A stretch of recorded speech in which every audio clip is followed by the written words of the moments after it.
Ang kwentong ito ay gawa-gawa lamang at pawang imahinasyon. Pakinggang mabuti para iyong maintindihan. Ito ang kwentong Biringan. Chapter 9, Last Part. Flashback. At nagwika ang dalawang tikbalang ng, "Patawarin mo kami, aming prinsipe." At nagulat si Risk nang nakitang nagpalit anyo si Mayor. "Puking ina mo, tol. Kumikinang ina mo ka. Sobra na yan, tol, ang galing. Napakaangas. Sana all." Wikang sorpresa ni Risk. Anong nangyayari sa kanila? Tila hindi pa alam ni Mayor ang nangyayari at naimasmasan na si Macario at nagsambit ng, "Papatayin ko kayong mga tikbalang." At nang biglang sambit ng dalawang kapre. "Wala na, Macario. Nakatulog ka nang natalasikan kita. Nang sinipa ako ng tikbalang na si Primo. At itong shades mo, putol na ang tangkay. Paporma-porma ka pa. Tutulog ka lang pala dyan. Tumatanda ka na nga, Macario." Wikang sambit ni CK. "Tumatanda na nga yata ako, mga kaibigan kong tigbalang." Nakatulog pala ako. Pasensyahan niyo na ako. Pero teka, CK, Cass, nasaan na ang mga tigbalang?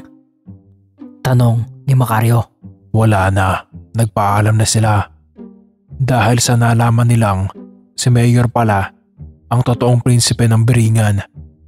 Nagawang magamit ni Mayor ang kalasag at diamante nang nagalit itong batang ito.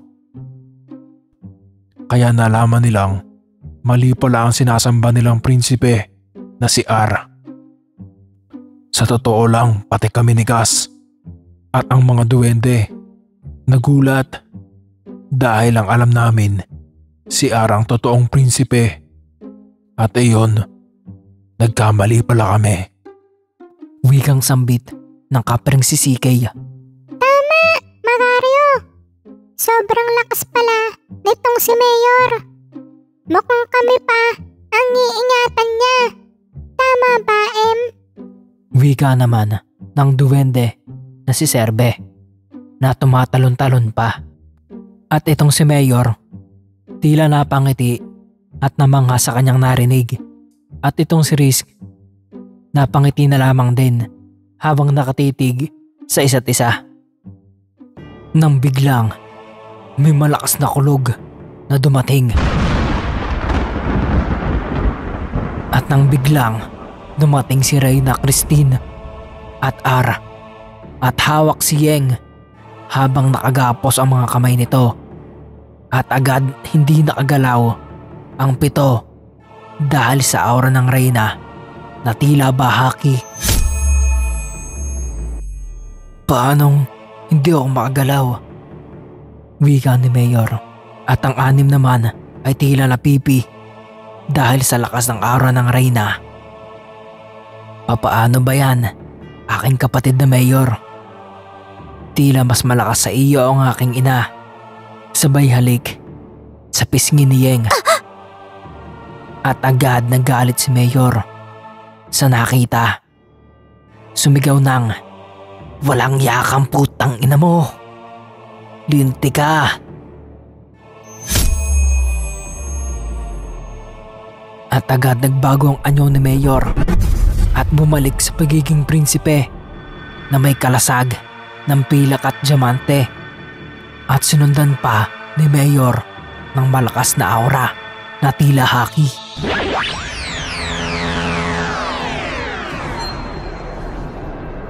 At simpleng naglalakad si Mayor.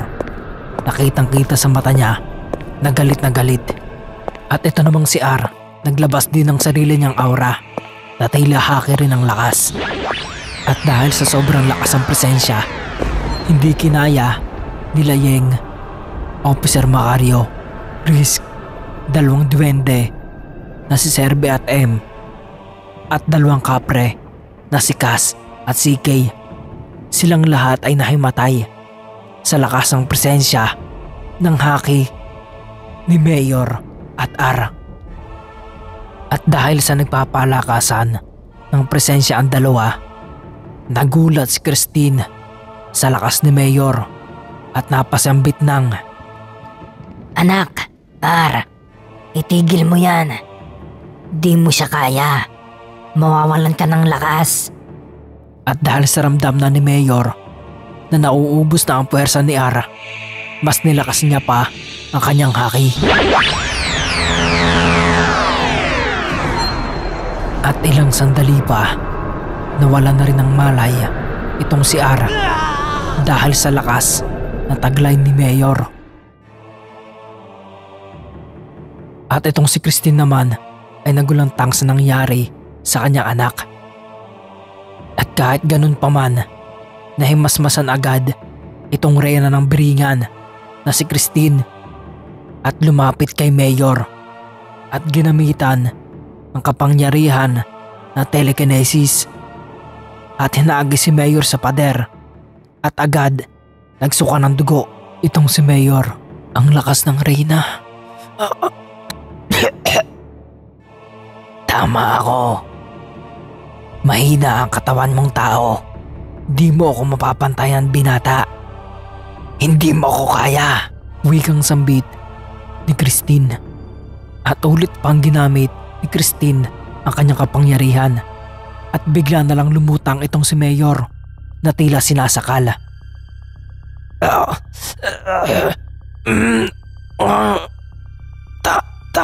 Tama na. Wikang sambit na hindi na makahinga si Mayor. At nang biglang may portal na lumabas at buhat nito ang hari ng biringan na si Dos. At agad nagulat ang reyna dahil sa nakita niyang muli ang kanyang dating asawa na si Dos. At agad nagsalita si Haring Dos. Ako na lang ang kunin mo. Alam kong hindi ka kaya ng anak ko. Parang awa mo na, Christine. Ako na lang. Huwag ang bata. At agad tumawa ng malakas itong reyna ng biringan na tila demonyo. Babalik ka rin pala sa akin, aking asawa. Oo, papayag ako. Sa kondisyon mo, pero hindi ka na babalik sa mundo ng mga mortal. At itong si Mayor, rinig pa ang pinag-uusapan ng dating dalawang mag-asawa at napasabi na lang, Itay, wag, Itay. Nang biglang nawala ng malay itong si Mayor. Sigurado ka na ba dyan sa desisyon mo, aking asawa? Oo, Christine. Handa na ako. Para sa anak ko. Wika ni Haring Dos. At agad gumawa ng portal itong reyna papunta sa mundo ng mga mortal.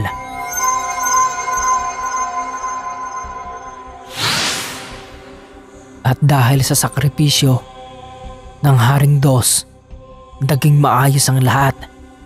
Nakauwing muli ang 7 na sina Mayor, Rizk, Yeng, Officer Macario at 2 kapre na sina CK, Gas at 2 duwende na sina Serbe at M. At naging masaya ang lahat. Tapos.